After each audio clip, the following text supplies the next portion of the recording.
Hi friends, welcome back to Nandu's life Kannada. ಇವತ್ತು 5:30 vlog start ಮಾಡ್ತಾ ಇದ್ದೀನಿ. ಯಾಕೆಂದರೆ ಬೆಳಗ್ಗೆಯಿಂದ ತುಂಬ ತಲೆನೋವ್ತಾ ಇತ್ತು. ಸೊ ಹಾಗಾಗಿ ವಿಡಿಯೋ ಮಾಡೋಕ್ಕಾಗಿರಲಿಲ್ಲ. ತುಂಬ ಟೈಮ್ ಮಲಗಿದ್ದೆ. ಸೊ ಬೇಗ ಅಡುಗೆ ಎಲ್ಲ ಮಾಡಿಟ್ಬಿಡೋಣ ಅಂತ ಎದ್ದು ಈಚೆ ಬಂದೆ. ತೆಂಗಿನಕಾಯಲ್ಲಿ ಹೂವು ಬೇರೆ ಬಂದಿತ್ತು. ಅಂದರೆ ನಾವು ಹೋಟೆಲ್ಗೆ ತರ್ತೀವಲ್ವ, ಇದರಿಂದ ಏನಾದರೂ ಒಳ್ಳೆಯದಾ ಕೆಟ್ಟದಾ ಅಂತ ಯೋಚನೆ ಮಾಡಿಕೊಂಡು ಹಾಗೆ ಸಾಂಬಾರಿಗೆಲ್ಲ ರೆಡಿ ಮಾಡಿದ್ದೆ. ಪಲ್ಯ ಕೂಡ ಮಾಡಬೇಕಾಗಿತ್ತು. ಏನಾದರೂ ಪಲ್ಯ ಮಾಡೋಣ ಅಂತ ಯೋಚನೆ ಮಾಡಿ ಬೇಗ ಸ್ವಲ್ಪ ಬೇಗನೆ ಮಲ್ಗೋಣ. ತುಂಬ ತಲೆನೋವ್ತಾ ಇದೆ, ನನ್ನ ಕೈಯಲ್ಲಿ ಆಗ್ತಾಯಿಲ್ಲ ಅಂತ ಅನ್ನೋಷ್ಟರೊಳಗಾಗಿ ಮಳೆ ಬಂತು.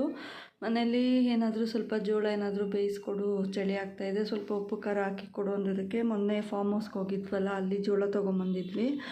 ಸೊ ಹಾಗೆ ಸರಿ ಅಂದ್ಬಿಟ್ಟು ನಾನು ಜೋಳನೂ ಬೇಯಿಸಿದೆ. ಹಾಗೆ ಸಾಂಬಾರಿಗೆಲ್ಲ ಒಗ್ಗರಣೆ ಹಾಕಿ ಅನ್ನ ಮಾಡಿ ಹಪ್ಪಳ ಮಾಡಿಟ್ಟಿದ್ದೀನಿ ಸೈಡ್ಗೆ. ಮಳೆ ಬೀಳ್ತಿತ್ತು, ಎಣ್ಣೆ ಹಟ್ಟೋಣ ಅಂತ ಹೇಳಿದ್ರು ಕ್ಯಾನ್ಗಳಿಗೆ. ಈಚೆ ಬಂದು ಎಣ್ಣೆ ಎಲ್ಲ ಬಗ್ಸೋದಕ್ಕೆ ಎಲ್ಲ ತೆಗೆದಿಡೋಣ ಅಂತ ಹೇಳಿ ಒಂದೊಂದೇ ರೆಡಿ ಮಾಡ್ತಾಯಿದ್ದೆ. ಫ್ರೆಂಡ್ಸ್, ಹಾಗೆ ಯಾರೆಲ್ಲ ಫಸ್ಟ್ ಟೈಮ್ ನನ್ನ ಚಾನಲ್ ನೋಡ್ತಿದ್ದೀರಾ, ಪ್ಲೀಸ್ ಸಬ್ಸ್ಕ್ರೈಬ್ ಮಾಡ್ಕೊಳ್ಳಿ. ಹಾಗೆ ಪಕ್ಕದಲ್ಲಿರೋ ಬೆಲ್ ಬಟನ್ನ ಕ್ಲಿಕ್ ಮಾಡಿ, ನಾನು ಹಾಕೋಂಥ ವೀಡಿಯೋಸ್ ನಿಮಗೆ ಬರುತ್ತೆ.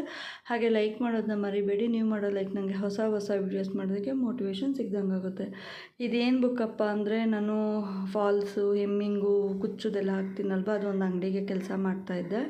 ಅವ್ರದ್ದು ಲೆಕ್ಕ ಬರೆದಿಟ್ಕೊತೀನಿ. ಆಲ್ಮೋಸ್ಟ್ ಕ್ಲಿಯರ್ ಮಾಡಿದರು. ಇದು ಮಾತ್ರ ಹಾಗೆ ಇತ್ತು, ಕೊಡ್ತೀನಿ ಅಂತ ಹೇಳಿದ್ದಾರೆ. ಹಾಗೆ ಹಪ್ಪಳ ಅನ್ನದ ಮೇಲೆಲ್ಲ ಕ್ಲೋಸ್ ಮಾಡಿ ಬಂದೆ. ಇನ್ನು ಸ್ವಲ್ಪ ಎಣ್ಣೆ ಕ್ಯಾನೆಲ್ಲ ತೊಗೊಂಡೋಗಿ ಎಣ್ಣೆ ಹಟ್ಟೋಣ ಅಂತ ಹೇಳಿದ್ರು. ಇಲ್ಲೆಲ್ಲ ಕೂತಿದ್ರು ಸೈಡಲ್ಲಿ. ನಾನು ಅಷ್ಟರೊಳಗಾಗಿ ಇದು ಬೇರೆ ಬೇಯ್ತಾ ಇತ್ತು ಜೋಳ. ನೋಡಿದ್ರೆ ಜೋರಾಗಿ ಮಳೆ ಬೀಳ್ತಾ ಇದೆ. ಇಷ್ಟೊತ್ತಿನಲ್ಲಿ ಏನು ಕೆಲಸನೂ ಆಚೆ ಹೋಗಿ ಮಾಡೋಕ್ಕಾಗೋದಿಲ್ಲ ಅಂತ ಅಂದ್ಕೊಂಡು ಎಣ್ಣೆ ಕ್ಯಾನೆಲ್ಲ ತೆಗೆದು ಸೈಡ್ಗೆ ಇಡ್ತಾ ಇದ್ದೀನಿ. ಬೇಗ ಎಲ್ಲ ಕೆಲಸ ಮುಗಿಸ್ಬಿಡೋಣ. ಅಷ್ಟರೊಳಗಾಗಿ ನನಗೂ ಮಾತ್ರೆ ಕುಡಿದ್ರೆ ಕೂಡ ತಲೆನೋವು ಕಡಿಮೆ ಆಗ್ತಾಯಿಲ್ಲ ಅಂತ ಅಂದ್ಕೊಂಡು ಹೋದೆ. ಆಚೆ ಅಂತೂ ತುಂಬ ಗಲೀಜಾಗಿತ್ತು. ಎಲ್ಲಿನ ಕೆಲಸ ಅಲ್ಲೇ ಬಿಟ್ಬಿಟ್ಟಿದ್ದೆ. ಅಕ್ಕಿ ಹಾಕ್ಸ್ಕೊಬರ್ಬೇಕಾಗಿತ್ತು. ಇನ್ನು ಮತ್ತು ಆಚೆ ಕ್ಲೀನ್ ಮಾಡಿರಲಿಲ್ಲ, ಮುಸುರೆ ಬಟ್ಟೆ ಕ್ಲೀನ್ ಮಾಡ್ಕೊಂಡಿರಲಿಲ್ಲ. ಎಣ್ಣೆ ಹಾಕಬೇಕು ಅಂತ ಹೇಳಿದ್ರು. ತಲೆ ಮಾತ್ರ ತುಂಬ ಪೇಯ್ನ್ ಇದ್ದಿದ್ದರಿಂದ ನಿಧಾನವಾಗಿ ಮಾಡ್ಕೊಳ್ಳೋಣ ಅಂತ ಹೇಳಿ ಈಗ ಎಣ್ಣೆ ಕ್ಯಾನ್ ತೊಗೊಂಡೋಗಿ ಎಣ್ಣೆ ಎಲ್ಲ ಹಟ್ಟಿದ್ದಾದಮೇಲೆ ಅಕ್ಕಿಗೆ ಹೋಗ್ಬಿಟ್ಟು ಬಂದು ಆಲ್ಮೋಸ್ಟ್ ಅಷ್ಟರೊಳಗೆ ಮುಗ್ದಿರುತ್ತೆ ಅಂದ್ಕೊಂಡೆ. ಜೋಳ ಕೂಡ ಬೆಂದಿತ್ತು. ಉಪ್ಪು ಖಾರ ಕೇಳಿದ್ರು. ಸರಿ, ಉಪ್ಪು ಖಾರ ಎಲ್ಲ ನೀಟಾಗಿ ಮಿಕ್ಸ್ ಮಾಡಿ ಕೊಟ್ಟೆ. ಕೂತ್ಕೊಂಡು ನನ್ನ ಮಗಳು, ನಮ್ಮ ಅತ್ತೆ, ಯಜಮಾನ್ರು ಎಲ್ಲ ತಿಂತಾಯಿದ್ರು. ನನ್ನ ಮಗಳಿಗೆ ತುಂಬಾ ಖಾರ ಅನ್ನಿಸ್ತು. ಅದಕ್ಕೆ ತೊಗೊಂಬಂದು ವಾಪಸ್ ಕೊಟ್ಟಳು, ನಾನು ಇದನ್ನ ವಾಶ್ ಮಾಡ್ಕೊಂಡು ತಿಂತೀನಿ ಅಂತ. ಅವಳು ಕೂಡ ಕುತ್ಕೊಂಡು ತಿಂತಾಯಿದ್ಲು. ಸರಿ ಆಯಿತು, ನೀವು ತಿಂದಿ ಅಂತ ಹೇಳಿ ನಾನು ಆಚೆ ಸ್ವಲ್ಪ ಕ್ಲೀನ್ ಮಾಡೋಣ ಅಂತ ಬಂದರೆ ಇನ್ನೂ ಜೋರಾಯಿತು ಮಳೆ. ಫ್ರೆಂಡ್ಸ್, ಹಾಗೆ ನನ್ನ ಚಾನಲಲ್ಲಿ ಬೇರೆ ವೀಡಿಯೋಸ್ ಕೂಡ ಹಾಕಿದ್ದೀನಿ. ಎಲ್ಲ ಥರ ವೀಡಿಯೋಸನ್ನು. ಈಗ ಮುದ್ದೆ ಆಗಿದೆ, ಸಾಂಬಾರು, ಹಪ್ಪಳ ಅಮ್ಮಗೆ ಕೊಡ್ತಾಯಿದ್ದೀನಿ.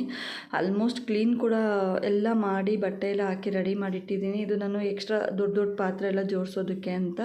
ಇದಿಲ್ಲೇ ಬಿಟ್ಬಿಟ್ಟು ಈಗ ಆಚೆ ಹೋಗಿ ಕ್ಲೀನ್ ಮಾಡ್ಕೊಂಬಂದ್ಬಿಡೋಣ ಅಂತ ಹೇಳಿ ಆಚೆ ಕ್ಲೀನ್ ಮಾಡ್ಕೊಂಬಂದೆ. ಅಷ್ಟರೊಳಗೆ ಪಾತ್ರೆ ಕೂಡ ಉಜ್ಜಿದೆ.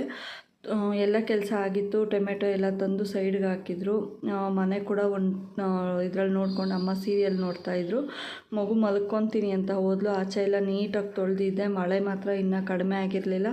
ಯಾಕೆ ಅಂದರೆ ನಂಗೆ ಇಷ್ಟೊತ್ತಿನಲ್ಲಿ ಕ್ಲೀನ್ ಮಾಡ್ಕೊಂಬಿಟ್ರೆ ಬೆಳಗ್ಗೆಗೆ ಗಲೀಜು ಅನಿಸೋದಿಲ್ಲ. ಸೊ ಹಾಗಾಗಿ ಥ್ಯಾಂಕ್ ಯು ಸೋ ಮಚ್. ಮತ್ತೊಂದು ವೀಡಿಯೋ ನಾನು ನಿಮಗೆ ಸಿಗ್ತೀನಿ. ಬಾಯ್.